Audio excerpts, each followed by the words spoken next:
galera do IFC, eu sou o professor Daniel, professor de música do campus, sou coordenador junto com o Pedro e a Ana Paula, do Habita IFC, e a gente está aqui para divulgar para vocês o primeiro Conexão Arte, evento para toda a comunidade acadêmica aí, incentivar vocês a participarem, a gente a se encontrar nesse momento de distanciamento, é a nossa oportunidade de fazer um pouquinho de arte junto aí. E hoje a gente vai fazer uma entrevista com dois músicos aí, amigões meus aí, super músicos de Florianópolis, da região ali, São José, Palhoça, Biguaçu, atuam em toda a área ali. E então é o Iveraldo Freitas, que é baterista, e o Leandro Oliveira Bastos, que é violonista. E quem vai conduzir a entrevista aí vai ser a Yane, que é aluna do terceiro ano de Química, né? E espero que vocês curtam aí a entrevista e que se inscrevam no evento. Pode ir, Yane. Então, eu sou a Yane, eu sou aluna do terceiro ano integrado em Química, eu sou flautista e faço parte do IF Samba. Então, eu queria começar a entrevista perguntando para o Leandro e para o Iveraldo como surgiu o interesse de vocês pela música. Vai lá, quem quiser começar. A ordem é Leandro e Iveraldo, então começa pelo Leandro. Então, vai. Bom, eu sempre desde que me conheço por gente, a música sempre me chamou a atenção, né? Desde uma chamada num comercial, era uma coisa diferente, que chamava, que tinha alguma coisa diferente, e que, com o passar do tempo da minha formação, mesmo antes de começar a estudar, eu queria entender ela, eu queria manusear, eu queria ter controle sobre ela. Até o ponto que eu ganhei um disco do Batia, um disco de vinil, que eu tenho até hoje, cara, do Rock in Rio de 91. Então, ali, assim, tinha algumas músicas que me marcaram muito, e que, quando eu ganhei aquele disco, ali tinha 11 anos, e eu disse, pô, eu quero tocar, e a partir disso comecei a estudar violão e tal, e não consegui fazer mais outra coisa da vida. Então, e eu comecei... O meu pai ouvia muita música, né? Meu pai ouvia muita música, e aí eu comecei a querer entender como funcionava a viola, ele ouvia muita moda de viola e tal. E aí, com 13 anos, eu ganhei um violão e fui autodidata, comecei a estudar violão e tal, depois fui estudar um pouco de contrabaixo. Aí, ali no ano 2000, 2001, eu olhei uma pessoa tocando, um amigo tocando bateria, e eu, nossa, cara, esse instrumento aí é muito interessante. E no grupo ali que eu fazia parte, tal, faltava alguém para tocar a bateria. E aí eu me prontifiquei, não, pode deixar que eu vou aprender, e tô lá na bateria, tô na bateria até hoje, assim, apaixonei demais pelo instrumento. Fui buscar informação, corri atrás de estudo e tal, e hoje vivo da música e a partir dessa iniciativa, né, de estudar e buscar conhecimento. Tu vê, a gente se conhece há tanto tempo, eu não sabia disso aí, cara. É verdade, é verdade. Eu não sabia. Foi assim. Então, a gente queria saber quais são as maiores influências para vocês. Bom, assim, todo tipo de música sempre me chamou a atenção. Quando eu era muito jovem, 10, 12 anos, o que tocava na rádio era a música eletrônica e a música sertaneja daquela época, né? A música sertaneja da década de 90. Era o que tocava na rádio, assim. Mas isso não me chamava tanto a atenção, assim. Mas o que me deixou fora que me levou para um outro patamar do interesse da música, assim, foi o heavy metal. Quando eu ganhei esse disco do Rock in Rio, né? Então o heavy metal foi a entrada, assim, né? Foi a entrada, e a partir disso vai descobrindo outras coisas, assim, né? Heavy metal, a música clássica, a MPB, o choro. Então são essas linhas, assim, que eu levo, né, nas minhas composições, nos meus arranjos, nos meus trabalhos. Eu tenho estudado muito, assim, também, eu tenho interesse sobre música minimalista, eu tenho bastante interesse nisso também, mas eu giro em torno disso, assim, né? rock, MPB, música clássica, choro. É uma música minimalista que eu tenho pesquisado e estudado bastante, assim. Show. E eu comecei assim. São várias fases, né? Várias fases assim que eu fui sendo influenciado, né? Começou com essa ideia da música caipira do meu pai, mas à medida que eu fui crescendo, foi mudando, música pop, aí na década de 90 o samba, e aí eu gosto muito de música brasileira, gosto muito de música brasileira. E aí, quando eu entrei na UDESC, eu comecei a abrir também para outros tipos de música. O Leandro bem falou da música minimalista. Comecei a me interessar também por produção de música para cinema, para teatro. Esse era o tipo de música que eu ouvia, mas não tinha despertado interesse até então, né? Então, é isso. Várias influências de vários tipos de música, vários tipos de músicos. E, enfim... hoje eu sou muito assim, eu tenho muita vontade de continuar estudando música brasileira mesmo, música brasileira, que eu digo é música afro-brasileira, a mistura dos tipos de música com música brasileira, né? Do blues, do fusion, do jazz e tal. E é isso. Eu acho que a influência, cara, hoje assim na verdade, tu tem a influência e tu tem a preferência, né? Acho que são duas coisas distintas. Diferentes, né? Claro. São duas coisas distintas. A preferência e a referência. Eu acho que hoje o músico ele tem que estar totalmente aberto. Sim. Ele tem que escutar tudo, porque ele tem que estar antenado no que está acontecendo. Bom, eu não gosto, não me agrada funk. Eu não boto um CD de funk no meu carro para escutar quando eu estou dirigindo. Mas quando eu ouço, geralmente obrigado, assim, mas eu gasto aquele tempo ali para analisar o que está acontecendo. É isso aí. Sabe? Desde quando o cara está cantando, mas ele não tem o foco na afinação. Mas como é que é a entonação que ele está usando a voz, né? Se aquilo ali é uma nota, como é que ele está arrastando, se a referência dele é rítmica, né? Qual é a relação daquilo ali com a batida que ele pensou antes? Então, quer dizer, não é uma música que me agrada, eu não vou comprar essa música para tocar no meu carro, mas ela acaba se tornando referência também, né? Porque naquele momento eu tô também, né? Porque os elementos da música em si estão ali, né? Estão ali, por mais que não seja uma coisa que te agrade, tu tá pesquisando. É meio que involuntário, né? Tu entender a costura melódica com o ritmo e o que ele tá querendo dizer, aquela letra. Enfim, você citou aí o funk, mas, enfim, são vários, hoje, todo tipo de música hoje que toca, principalmente nas grandes mídias, né? Hoje menos, né? A galera tem Spotify, tem YouTube, que tu pode realmente procurar ali e se aprofundar no que você quiser. Na época da rádio, do boom da rádio, não era muito assim, né? Principalmente as rádios que compravam várias outras rádios, enfim. Eu tenho uma coisa... Tem até hoje. Eu tenho uma coisa, eu quero perguntar para vocês isso, sim, que é essa coisa que o Leandro falou de ouvir, de entender o que está acontecendo, né? Que é a escuta analítica, né? É quando a gente escuta a música analisando as coisas, e a escuta pelo prazer, assim, né? Pela emoção e tal. Eu tenho, às vezes, uma certa dificuldade não é dificuldade de ouvir pelo prazer, mas eu tenho dificuldade, às vezes, de mudar a chave. Às vezes, por exemplo, eu não consigo fazer nada ouvindo música. Por exemplo, eu não consigo fazer faxina ouvindo música, eu não consigo lavar louça ouvindo música, porque eu estou ouvindo a música, de repente eu paro de fazer o que eu estou fazendo e começo a ouvir a música. Eu vou demorar 2 horas para terminar de lavar louça. Como é que vocês lidam com isso, assim? Não, para mim é totalmente separado, cara. Se for para analisar, eu analiso. Se for para escutar, eu escuto, entendeu? Eu separo total, assim, na hora só de curtir, né? Por exemplo, eu toco ali com a Nacional S.A., que é uma banda que a gente tem um show de rock nacional e tal. Então, assim, são músicas simples. Eu analiso quando eu aprendo elas, por exemplo. Né? Depois tu curte. Depois tu só curte, né? A mesma coisa quando eu tô ouvindo, assim, eu vou escutar um disco novo, que agora saiu um disco novo aí do Kiko Loureiro e tal.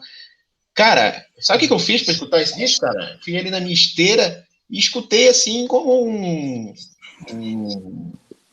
totalmente solto, entendeu? Daí tu olha pro macro. Livre, né? Claro. Livre. livre, entendeu? É óbvio que depois eu sentei, escutei a música, escutei o disco umas 10 vezes analisando. Mas eu separo bem, assim, eu sou bem... Eu já não consigo. Eu já não consigo. Porque eu acho que quando... Eu acho que são duas óticas, né? Eu acho que, como músico, assim, a gente tem que escutar como leigo, cara. Tem que escutar como leigo para ter para estar fora do jogo, entendeu? É aquele cara que está assistindo o jogo da arquibancada, assim. Ele sabe jogar o jogo, ele entra em campo, mas ele tem que sentar na arquibancada de vez em quando. Boto fé. Na arquibancada tu aprende também. Com certeza. Sempre aprendendo, né? E eu já não consigo. Se eu vou fazer qualquer outra coisa que não é música, que não seja relacionada à música, eu não escuto música, não coloco a música. Momentos assim que agora não estão acontecendo com muita frequência é a questão de dirigir, né? Com certeza, dirigindo sim, eu escuto muita música. Mais a preferência do que as influências. Mas no cotidiano, assim, no dia a dia, trabalhando no home office, assim, não, sem música. Se não me distraio, eu fico viajando e já era. Vou aproveitar que o Everaldo falou sobre o home office e perguntar qual a importância da música no período de isolamento social. Então, depende. Depende para que tipo de músico e depende do teu relacionamento com a música. Por exemplo, para o músico de bar, para o músico que toca cover, por exemplo, é um momento bem delicado, porque ele não está conseguindo trabalhar. Para o músico educador, no meu caso, no caso do Leandro, do Daniel, é interessante porque a gente consegue aprofundar coisas que a gente antes não tinha. Não tinha tempo, por exemplo, como ler alguns livros, fazer outros tipos de planejamento. Na verdade, mudar totalmente o seu planejamento, as habilidades, as competências ali da tua aula e tal. Então, é um momento que, de certa forma, te possibilita aprofundar mais nesse sentido, né? Para um músico de estúdio, por exemplo, é mais tranquilo, porque ele está lá no estúdio dele, ele consegue ter a demanda dele da mesma forma e gravar e está tudo certo. No caso da bateria, do piano, né, qualquer instrumento que seja. Então, depende muito do foco assim, do músico, né? De uma maneira geral, eu sempre tento olhar com otimismo para tudo que acontece. Assim. Então, se não dá para sair para tocar, a gente se aprofunda na questão literária, de leituras, de próprio estudo de instrumentos, enfim, se dedica mais a outras coisas, de repente, que você tem vontade de fazer, como aprender um outro instrumento, ou... Enfim, né? Nesse sentido, assim, eu acho que ela colabora. Então, eu acho que o Everaldo fez o caminho aí, né? Eu acho que quem depende da renda, da maior parte da renda com a atividade da prática, né, da música, do mundo da música do entretenimento, eu acho que complicou geral isso aí, né? Complicou mesmo, assim, de uma maneira que não se tem perspectiva. Você sabe o que vai acontecer, quando vai acontecer, né? Mas no meu caso, assim, que minha atividade principal é na área de educação, eu mergulhei em coisas em que eu queria há muito tempo fazer, né? A parte de edição de vídeos, forçou a gente a trabalhar de uma maneira que até então era meio utópica, né? Assim, eu atendo alunos de escola pública online, cara, né? Então, a gurizada, assim, lá da periferia, com celular, recebe informação, recebe material, estuda, pratica, envia vídeo, recebe PDF, recebe áudio, sabe, assim, a gurizada se virando, né? Uma coisa que, se fosse uma proposta de política pública para a educação, todo mundo ia achar que era uma loucura, né, cara? Mas essa pandemia, assim... Os alunos podem, talvez, ter perdido o conteúdo, mas olhando para o outro lado, assim, fez todo mundo aprender de um jeito que ninguém esperava, né? E como o pessoal vai se virando, assim, porque eu lembro que no começo da pandemia a gente fez levantamentos e tal. Na minha escola, que é uma escola da periferia de Palhoça, o levantamento era de que mais ou menos 85% a 90% dos alunos tinha pelo menos um celular na família ali para ter contato com as informações, né? E hoje já beira, assim, aos 100%. Quem não conseguia, tem aquela tia que tinha dois, que estavam parados e tal, tal. Então a coisa degringolou, assim, de uma maneira que, assim, me surpreendeu, né? Então a atividade, a educação musical está acontecendo dessa maneira, assim, né? Tanto é que ela continua acontecendo e a gente está fazendo até um trabalho à distância aqui de edição, de gravações com os alunos, tal, que coisas que a gente não esperava, né? Assim, acho que a gente tem que tirar lição de tudo, né? A pandemia veio aí, travou esse ano, eu acho que o ano acabou, mas ele não foi perdido, né? Todo mundo aprendeu alguma coisa que nunca imaginou que fosse aprender. Quais são os artistas que vocês estão mais escutando nesse período? E se vocês têm alguma indicação para a galera ouvir também? Bom, falando de música brasileira, que é o que eu tenho mais me dedicado, assim, eu gosto muito do baterista Kiko Freitas, tenho escutado bastante coisa do João Bosco, né, que é ele que toca com o João Bosco e tal.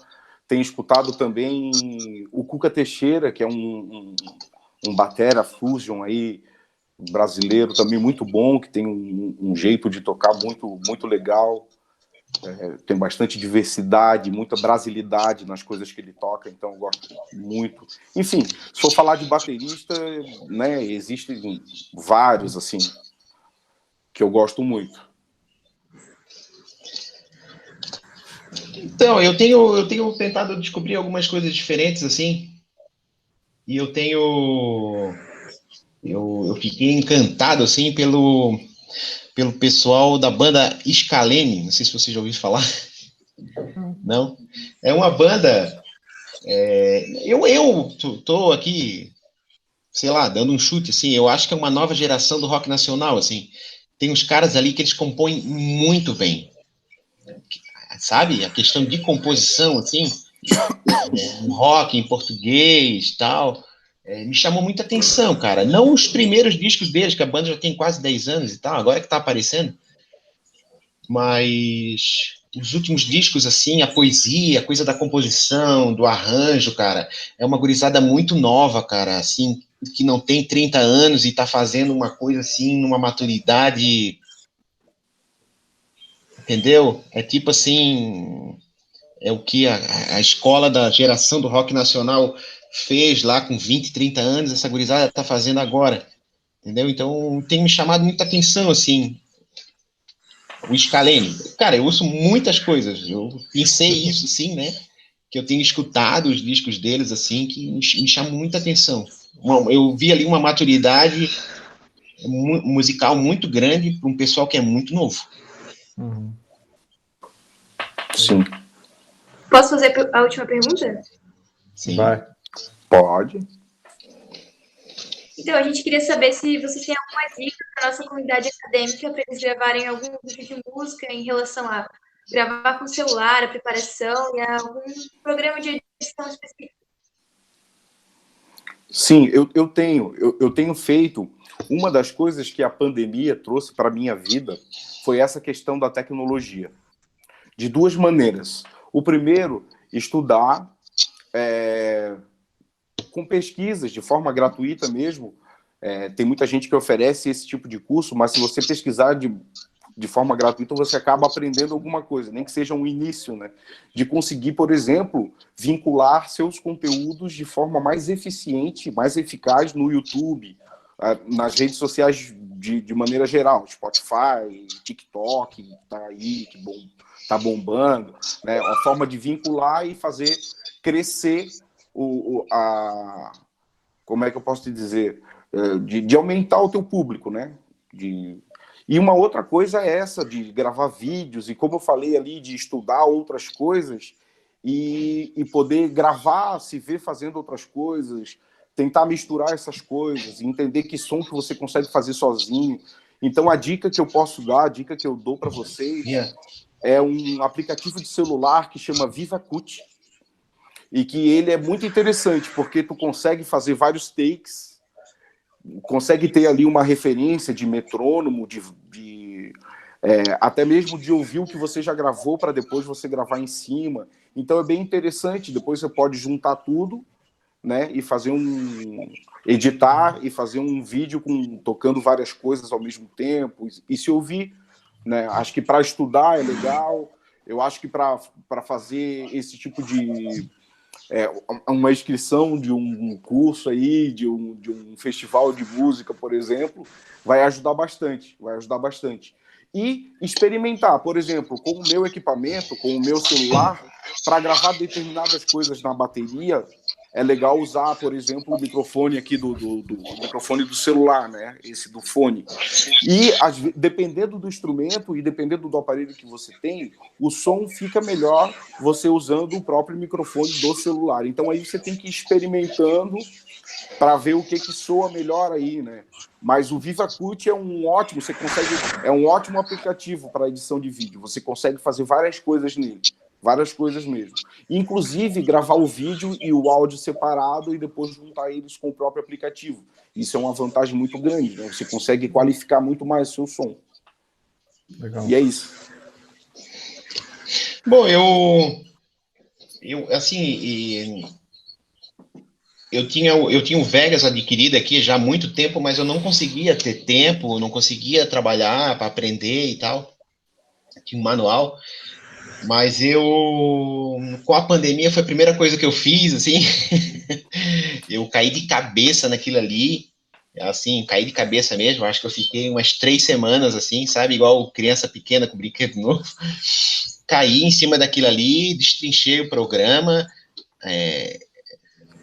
ele faz tudo que tu imaginar, então, como eu já tinha, assim, uma série de softwares para áudio, né, eu trabalho com Sonar, com SoundForge, Melodyne, Sibelius.